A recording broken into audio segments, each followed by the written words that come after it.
আসসালামু আলাইকুম ওরহমতুল্লাহি ওয়াবারাকাতুহু। আমাদের এক ভাই জানতে চেয়েছেন মহিলাদের শরীরের মাপ নিয়ে কাপড় সেলাই করা যাবে কিনা।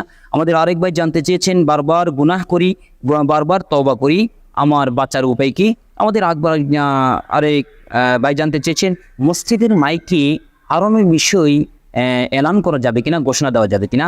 এটি একটি জঘন্যতম অপরাধ। মসজিদের মাইকে হারানোর বিষয় এলান দেওয়া এটা জঘন্যতম একটি অপরাধ, জঘন্যতম গুনাহের কাজ। যদি আন্তর্জাতিক বিষয় কোনো গুরুত্বপূর্ণ বিষয় হয়, রাষ্ট্রীয় বিষয় হয় এবং সমাজের লোককে বিপদ থেকে রক্ষা করার জন্য এলান দেওয়া হয়, সেটা সম্পূর্ণ ভিন্ন বিষয়। এটা এলান দেওয়া যেতেই পারে, কারণ যেটা মানুষকে, জনসমাজকে বিভিন্ন ধরনের বিপদ থেকে মুক্তি করার জন্য। কিন্তু আজকে দেখা যাচ্ছে আমাদের মসজিদে বিভিন্ন ছোট থেকে ছোট বিষয়গুলো মসজিদে এলান দেওয়া হয়।